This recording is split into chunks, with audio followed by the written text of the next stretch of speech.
मित्रांनो, अखेर जय महाराष्ट्र करत शिंदे गटाला पहिला मोठा झटका.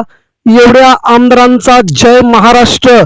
मुंबईमधून महाराष्ट्राच्या कोकण पट्ट्यातून भारतीय जनता पार्टी आणि एकनाथ शिंदेच्या शिवसेनेला पहिला मोठा झटका. आमदार निघाले सोडून गुवाहाटीसह सुरत मार्गे गुवाहाटीला पळालेले आमदार आता थेट मित्रांनो भाजपला मध्ये आणि उद्धव ठाकरेंच्याकडे. नेमकी महत्वाची अपडेट काय आहे? राज्याच्या राजकारणामध्ये सध्या अतिशय वेगवान घडामोडी घडू लागल्या आहेत. महाराष्ट्राचं राजकारण अतिशय वेगळ्या वळणावरती आहे. कोणाची सत्ता येईल, कोण सत्तेमध्ये बसेल आणि कोण विरोधात जाईल हे आता कोणाला सांगायची गरज नाही. अशा प्रकारचं राजकीय वातावरण महाराष्ट्रामध्ये आहे. गेल्या 3 वर्षापासून महाराष्ट्रामध्ये ज्या प्रकारचं राजकारण चाललंय, निष्ठा नावाच्या या गोष्टीला कुठे आता जागाच नाही उरली. त्यामुळे निष्ठा संपल्यात, सगळं संपलंय, काहीच जागेवर स्थिर नाही. त्यामुळे कोणताही नेता कोणत्याही पक्षात जायला आता तयार झालाय. अशातच एकनाथ शिंदेच्या सोबत गुवाहाटी, गोवा आणि इकडे सुरत मार्गे पळून गेलेले आमदार देखील आता शिंदे सेनेची साथ सोडण्यात यशस्वी होत आहेत. मित्रांनो, विद्यमान आमदार देखील आता राज्याच्या राजकारणामध्ये सगळ्यात मोठी घडामोड करून शेवटी भाजपने जे सांगितलं होतं तेच घडताना दिसतंय. भाजपा शिंदे सेना त्यांच्या पक्षात विलीन करते की काय, अशा स्वरूपाच्या शंका असतानाच आमदारांनी आता मोठा निर्णय घेण्यास सुरुवात केली आहे. कोण कोण आहेत आमदार, कोणकोणत्या आमदारांची नावांची यादी सध्या आपल्यापर्यंत पोहोचते, जाणून घेऊया. महाराष्ट्र राज्याच्या राजकारणातून आलेली ही सगळ्यात मोठी घडामोड. महाराष्ट्रामध्ये नेमकं चाललंय काय, शिंदेचे किती आणि कोणते आमदार चाललेत भाजपमध्ये आणि उद्धव ठाकरेंच्या शिवसेनेमध्ये प्रवेश करण्यासाठी किती आमदार आहेत आतुर. मित्रांनो, माजी आमदार आणि माजी खासदार यांनी उद्धव ठाकरे यांच्या शिवसेनेकडे येण्याचा मानस व्यक्त केला होता. ती बातमी गेल्या 15 ते 20 दिवसामध्ये बाहेर आली होती. मात्र आता विद्यमान नेते देखील, आमदार खासदार देखील आता एकनाथ शिंदेच्या शिवसेनेपासून दूर जाण्याचा प्रयत्न करू लागलेत. महाराष्ट्राच्या राजकारणामध्ये आता खूप मोठ्या प्रमाणामध्ये भाजपा स्वतःचं अस्तित्व महाराष्ट्रामध्ये तयार करण्यासाठी कोणालाही सत्तेमध्ये घेणार नाही, अशा प्रकारची विधानं भाजपकडून वारंवार होत आहेत. सत्तेमध्ये घेतलं तर फक्त भाजपच राहणार, म्हणून भाजपात जाऊन आपल्याला कुठे सत्तेत राहता येईल का, अशा प्रकारच्या वळचणीला जाऊन आमदार भाजपात प्रवेश करण्याच्या तयारीमध्ये आहेत. मात्र काही निष्ठावान कडवट शिवसैनिक असणारे आणि शिवसेना पक्षप्रमुख उद्धव ठाकरे तसेच बाळासाहेब ठाकरे यांना मानणारा बराच वर्ग एकनाथ शिंदे यांच्या शिवसेनेमध्ये आहे. मात्र सत्ता असल्याकारणाने कोणी काही बोलू शकत नाही, कोणी कुठेही जायला तयार नाही, या प्रकारच्या सगळ्या बळ्या आहेत. त्यामुळे उद्धव ठाकरे यांच्या शिवसेनेमध्ये मन असून देखील प्रवेश करायला काही आमदारांना खूप मोठा दबाव येतोय. आणि आता मात्र भाजपानंच एकनाथ शिंदेच्या शिवसेनेचा गेम करण्यास सुरुवात केली आहे. सुरुवातीला भाजपाने प्लॅनच केला होता की एकनाथ शिंदेंना उद्धव ठाकरेंच्यापासून तोडायचं आणि त्यांच्याकडचे उरलेले सगळे आमदार भाजपात प्रवेश करून महाराष्ट्रामध्ये भाजपात सगळ्यात मोठा प्रवेश करून घ्यायचा. परंतु एकनाथ शिंदेंनी उलटच करून ठेवलं. सगळे आमदार स्वतःकडे घेतले, पक्षही स्वतःकडे, चिन्हही स्वतःकडे, आणि राज्यात आता भाजपला एकही आमदार त्यांच्याकडे घेता आला नाही. आता मात्र तब्बल 4 वर्षानंतर भाजपा जागी झाली आहे.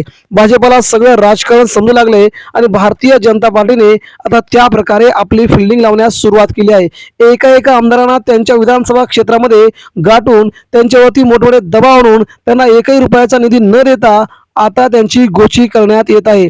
आता तर अजित पवार गेल्याच्या नंतर अर्थ खातं थेट देवेंद्र फडणवीस यांच्याच हातामध्ये असल्या कारणाने आता मात्र खूप मोठी राजकीय खेळी फडणवीस करतील. आमच्याकडे या अन्यथा निधी नाही, अशा प्रकारची देखील वल्गना भाजपचे नेते करू शकतात. यामुळे आगामी काळामध्ये राज्याचं राजकारण बघण्यासारखं राहील. भाजपा कोणकोणत्या शिंदेच्या आमदाराला घेते त्यांची देखील नावांची यादी आपल्याकडे येईल. मात्र मित्रांनो, उद्धव ठाकरे देखील सध्या भाजपच्या आणि एकनाथ शिंदेच्या काही नेत्यांना संपर्क साधू लागले आहेत. आताच कोकणातून आलेली सगळ्यात मोठी घडामोड आपल्या समोर येते. महाराष्ट्रामध्ये शिंदे सेनेचे कोकणात बरेच आमदार आहेत. मुंबई आणि आसपासच्या कोकणातील प्रदेशामध्ये भाजपचं बऱ्यापैकी अस्तित्व आहे.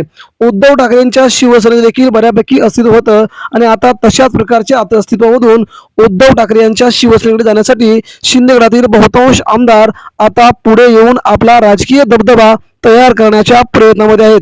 जिल्हा परिषद, पंचायत समिती निवडणुकांच्या दरम्यानच हे प्रवेश होऊ घातले जातील असा सध्या संकेत लावला जात आहे. मग कोणकोणते आहेत आमदार, त्यांच्या नावाची यादी देखील आपण आता बघूया. मित्रांनो, महाराष्ट्राच्या कोकणामध्ये कोकण विभागीय रायगड, रत्नागिरी, सिंधुदुर्ग, नवी मुंबई, ठाणे, कल्याण आणि मुंबई या भागातून शिंदेगडाला जोरात हादऱ्यावर हादरे बसणार आहेत.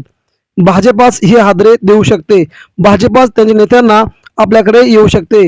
म्हणूनच शिंदेगडाचे आमदार असणारे महेंद्र थोरवे, जे सध्या गोव्यामध्ये जाऊन उद्धव ठाकरेंच्या विरोधात जेव्हा एकनाथ शिंदेची मुख्यमंत्री पदाची नावाची घोषणा केली तेव्हा टेबलावर चढून नाचणारे आमदार म्हणून महेंद्र थोरवे यांचं नाव घेतलं जात होतं आणि त्यांच्यावरती प्रचंड संताप होता. तसेच शिंदेगडाचे आमदार महेंद्र थोरवे यांचा भाजप प्रवेश निश्चित झाला आहे. त्यामुळे ते उरण, पनवेल, कर्जत, खालापूर परिसरात भाजपचे आमदार महेश बालदी यांना छुप्या पद्धतीने मदत करून शिंदेगड रसातळाला घालवण्यासाठी जीवाचा आटापिटा करत आहेत, असा गौप्यस्फोट शिंदेगडाचे माजी जिल्हा प्रमुख असणारे अतुल भगत यांनी केला आहे. गद्दारी करणाऱ्या थोरवे यांच्यावरती कारवाई करण्याची मागणी सध्या केली जात आहे. जिल्हा परिषद पंचायत समितीच्या निवडणुकीमध्ये भाजपच्या उमेदवारांसाठी उरण, पनवेल, कर्जत, खालापूर मतदारसंघामध्ये शिंदेगड हद्दपार करण्याचा आमदार महेंद्र थोरवे यांनी जणू काही विडाच उचललाय. त्यासाठी महेश बालदी यांच्या सांगण्यावरून थोरवे यांनी प्रभारी जिल्हा प्रमुख विनोद साबळे यांनी उरण, पनवेल मतदारसंघातील शिवसेना उमेदवारांना उमेदवारी अर्ज मागे घेण्याचे आदेश दिले होते. मात्र उरण, पनवेल मधील शिवसेनेच्या 6 उमेदवारांनी नकार देऊन आदेश धुडकावून लावले आहेत. त्यांच्यावर कारवाईची भाषा करणाऱ्यांचे खरे स्वरूप जनतेसमोर आणण्यासाठीच आज पत्रकार परिषदेचे आयोजन करण्यात आल्याची माहिती शिंदेगडाचे माजी जिल्हा प्रमुख अतुल भगत यांनी केले.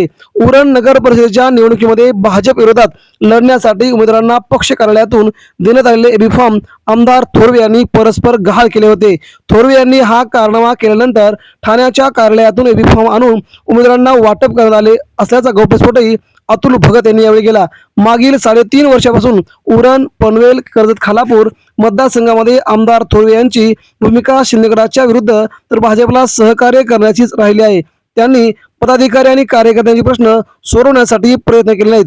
फक्त महेश बालदी यांना सहकार्य करून आपल्या सहकार्यांसह भाजपमध्ये प्रवेशाचा मार्ग मोकळा केला आहे, असे यावेळी अतुल भगत यांनी स्पष्ट केले.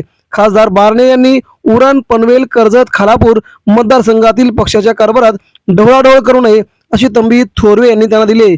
त्यामुळे महाराष्ट्राच्या राजकारणामध्ये एकनाथ शिंदेच्या सगळ्यात जवळचा व्यक्ती जे महेंद्र थोरवे ते आता शिंदेची साथ सोडतील का याकडे सगळ्यांचं लक्ष लागलंय. शिंदेगडाच्या नेत्यांच्या म्हणण्यानुसार आता थोरवे भाजपमध्ये प्रवेश करणार आहेत. मित्रांनो, या सगळ्या बातम्या असे अजून किती आमदार आहेत जे देवेंद्र फडणवीस यांच्या जवळचे झाले आहेत, जे एकनाथ शिंदेंना जवळच मानत आहेत. त्यामुळे राज्याच्या राजकारणामध्ये शिंदेगड फुटण्याच्या मार्गावर असल्याची चर्चा सुरू झाली आहे.